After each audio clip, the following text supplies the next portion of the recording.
Hello, this is buckwheat. Buckwheat is an amazing healthy grain with a long rich history involving many different cultures. Buckwheat is a broad-leaved, erect herbaceous plant that grows to a height of 0.7 to 1.5 meters, has a main stem and several branches, and can reach full maturity from 60 to 110 days. Before maturity, the stems and branches are green to red in color. After maturity, they become brown. It is important to note that buckwheat grows in slightly cool climate and mountainous region.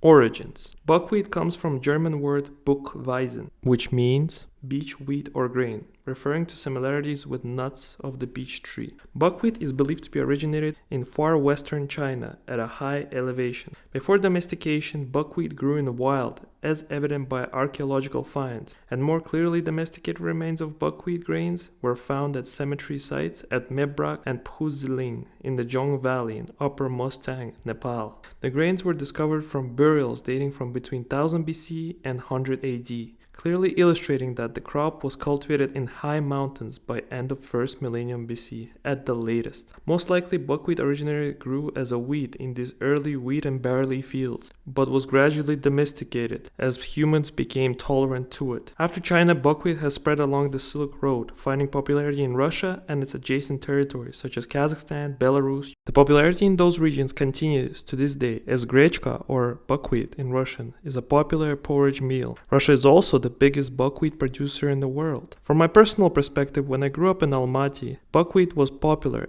and highly cultivated. As noted by European explorer Henry Lansell, who was fascinated by the high elevation farming practices he observed in the river valley and the slopes of Tian Shan mountain. He mentions the cultivation of buckwheat along with other grains in the environs of the town he refers to as Verny, which is modern-day Almaty. Before industrial takeover of the food world, buckwheat was sold in bazaars and markets and transported along Silk Road on horses and camels. Since Russia is the biggest producer and consumer of buckwheat in the world, I decided to use their knowledge of growing and cultivating buckwheat that was perfected with decades. From these slides, two important cultural integrations of buckwheat in Russia are visible. First, we see an actor, Nikolai Rubinkov, consuming kasha in famous Soviet movie Devchata or Girls. Second, we see soldiers during Great Patriotic War eating buckwheat, symbolizing soldiers' strength and energy that comes with buckwheat.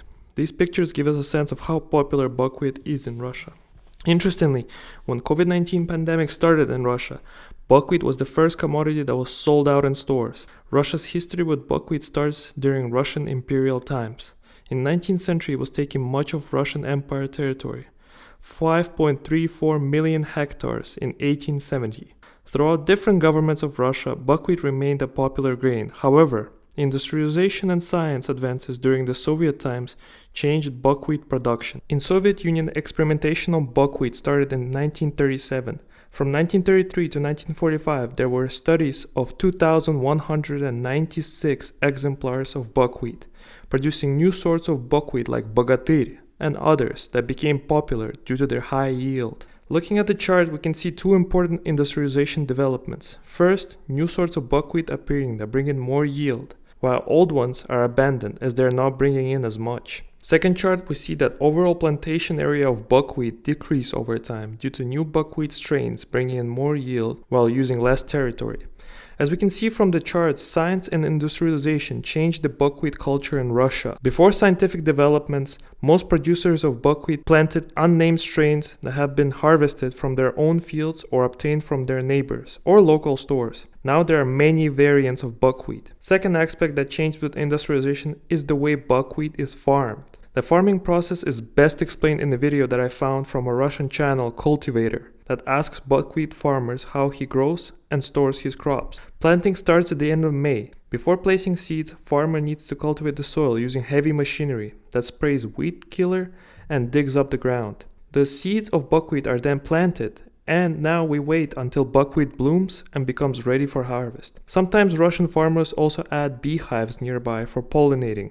Then we have to harvest the yield by either cutting the plants and picking them up, an old pre-industrial way, or in modern times we spray desiccant and glyphosate, which dries off the buckwheat and makes it ready for pickup while also killing the bad weeds. After collecting the yield, you have to process the weeds and store them in facilities to prepare them for deliveries and sales. This process is best described by one of my academic sources. Number 1, collection of grain from farms into deposits. Number 2, facilities for short and long-term storage. Number 3, loading, unloading, and conveying systems. Number 4, methods of packaging or bulk handling. Like other grain and crops, buckwheat is sorted to ensure an even supply over time to preserve the surplus grain for sale to deficit areas and for use in the next planting season. Storage is done at the farm, trader, market, government, retail, or consumer, in sacks or any appropriate container.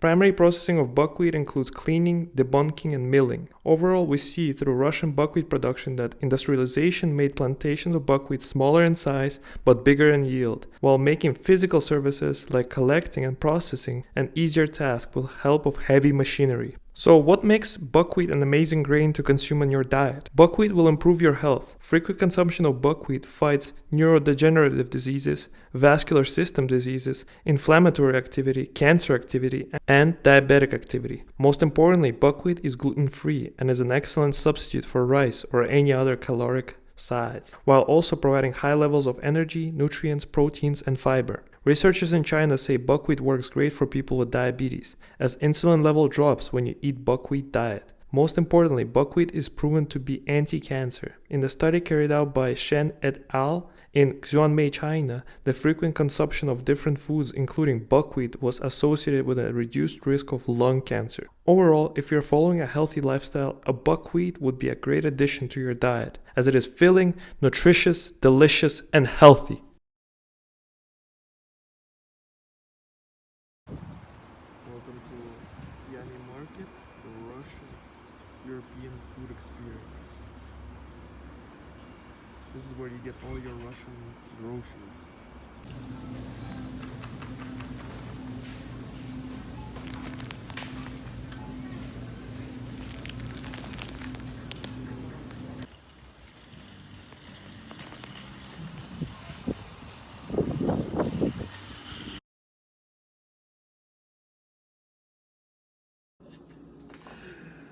Hi, today we're cooking buckwheat. So all you need is buckwheat, salt, water. So in order to cook buckwheat, you need a full glass of water and ratio it with 1/3 of glass of buckwheat. So about this. And a little bit more maybe.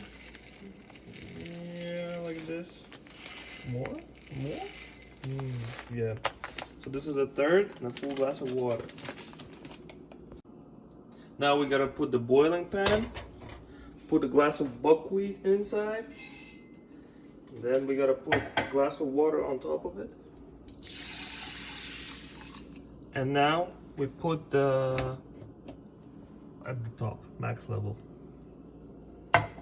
Now we have salt, and you see the boiling starts, and we salt it up. Yep. And now we close it back. Most importantly, you gotta close the lid, not fully, because you gotta let the steam escape. And then turn down the heat on the stove to 6. The buckwheat is ready. Now we turn it off and show you the results. Now we move buckwheat to the final destination and we place them into the bowls. Now we need a spoon. This works. And then we grab buckwheat like this and put it inside. It's like a typical porridge, you know. Now we go to the second plate.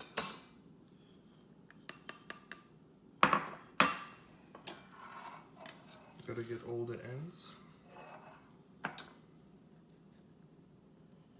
And yeah, pretty much done. Now we need a teaspoon of sugar in each bowl. Preferably with no squares. And then we top it off with milk.